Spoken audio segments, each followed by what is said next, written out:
Yes, lutwa otini ngo wuno. Angelo ti maber. Yeah, ambiro ke loka chela re mo kan. Boro migina ma gitika chero ibato. Pato Lava Boy and Eddie Wize.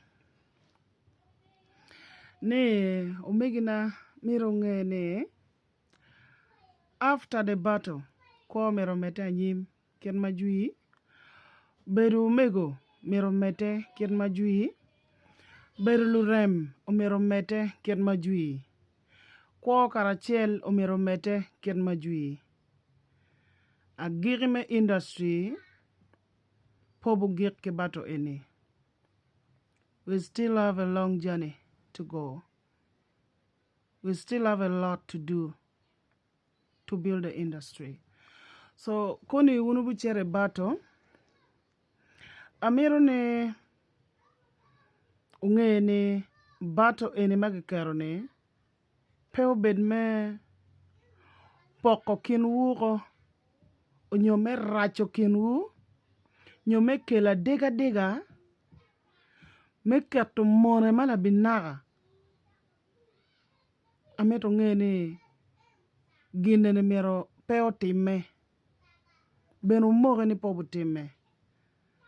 Because diri inge bato, pato fod mero chunke Eddie Wize. Diri inge bato, Eddie Wize mero fod chunke pato. Wan weng wa maru. An chalo Anna Janet Priska, amaru unu weng. Unu weng. That is why Paul Kare ka neno gino mo petika cherma be online. Akwanyo chim ka goyo bon ngara chela chele kinuni memino tam.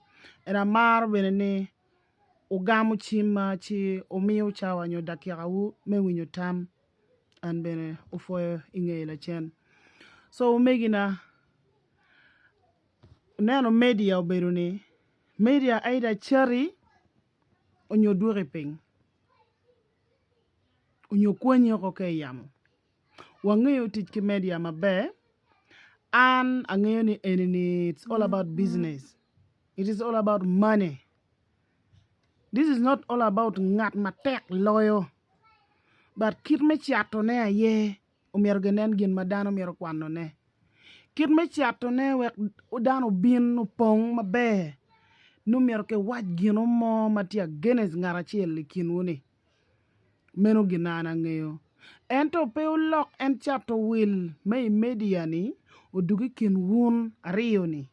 Umego. Utimo collaborations madua dada ikinu. Uberu kachiel, ubogo lok, umare, an enangeni gin matika going through yamo, pe gin ma unare no tika going through. Angeni eni chata will. Kita kimeiro kere reiko wekdeko chame, kimeiro kere binjali wekdeko chame, kita ki onyo kere kario, kita ki kero kere nyanya gi, wekdeko ben mit. Kita kichoy kere loka ngeya wek dano kwan no at least kongi twisting kamo ge kero nguna kamo gitimo gino mo mano biru chalo ngarachile dong loyo ngarachile mada ngare no wajo ni ende gwa kono angene anyway chato welo megina watimu wunu biachara ena ye mitte eno ni koma damme tiuchane. But wako kuja fans wapeke nene yo enoni. Fans nene eni PM. Don kita gen nene ni eni PM. Unge kit me gamulok bot ge. Wek gen bene gunyang ni. This is all about business. Unge kit me gamulok bot ge. Wek gunyang mabe. Wek diri kadano bichero. Ya chuli iyan dano pe uchet katele. Because fan pa Eddie Wize. They are there. Gimerne Eddie Wize law. Funds pa Pato Lava Boy they are there. Gimerne Pato law. So ka wun gamuk bot ge yo money makita gen yang kwere ni. Dano bucher ka tele ya chuli yin. Et ka wunu linga ko mor wek lo char wil ge. Wun po nyotamu. Po lok geno mo against each other. Wek char wilo tumma be. Diri bato tumma be. Chen noti ya account wu. By now be angeni ki chulo wu. an gin mo mero uwek jo matiga yubu yupi kape wuna yuti yubne wuna riyo ni gin mo mero uwek utime en ni chene wu gi miyo before wun donyi wi abam wek ngat mo ni machel ka timo dir ne gi taktike wi abam nu chene niti yakau ni mot mapu dong bon ngar mo uwek ki mi chene wuko ma pia unu donyo wi abam chene wu gam mo peda ko kono chak kelu tele wa chak neno gina par media utim biachar mabe utiek mabe chalo mego diri wan weng furu wa miro wun weng furu miro luweri wikin wun ariyo furu miro kony maduong I believe ikunge debato show ka utum undak furu chere studio ye ubu yupu we mo kene umako chel ka chiel unamo ka chiel ubogo lok ka chiel en yuajeno be ka miete yuayo be ka chiel ndano ene gin no miero time ene gin no miero biachara okel pol kar ni nge biachara watika chiel wakwo komera wakwo kila mera mabe kwa meta nyim pe wek bato enini opokin wugo pe wek bato enini onyamone ikin wun pe wek bato eno kela poka makoni do ngaro chel pe bi miero neno la wore ikin wu angene wanwen wadan wun wel dan tele koni bi bedo iwi abam ni an pa donyo an pa kwa donyo bon ngare nyo an pa kwa donyo an pa dong chien ana miero dong chien ana ya miero low show an pa miero bedo ka ten reza kani piem gi kome piem pe gi piem gi namba me donyo wi abam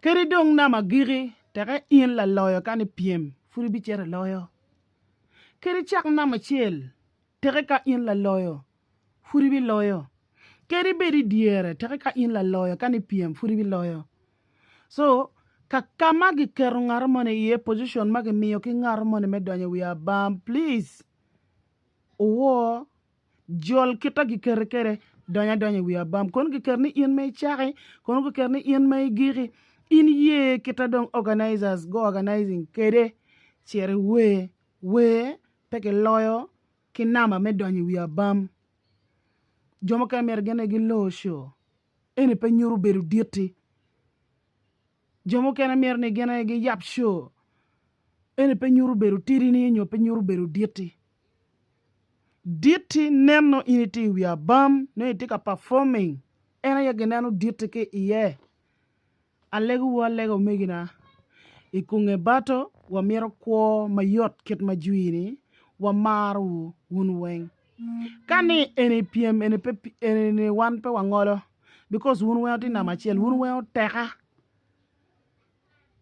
weng teka ikona wu mapat wun weng teka eri wisi tiki jone tiki crew ne ma ena ye leading pato tiki crew ne ma ena ye leading so wun weng uti uteka meno than Uganda wun weng uteka eni man biachara pe yero la loyo eni biachara uti kwere iyo mabe pien diri wa mero neno lak wuwa ka unyero mano bogo lok ikunge gine ko karo ka waneno ti wor ka chiel ma uti mutaka uti ka nyero ma uchiel idano bu beru yom ena ye dano bu chako niang bato beru gina ngo because fans wagi wo gene bato beru piem mangar ma mi nyur wiye gila wor mada makagi loyi dong yen no mer dong pebe loki dong wanyuru gin mapat iwange pe wa wego eni uben me nyayo mone pato lava boy wa mari eri wizi wa mari wun weo mege wa ofoyo tutwal man tamma petam pangarimo atamne amiko megina afoyo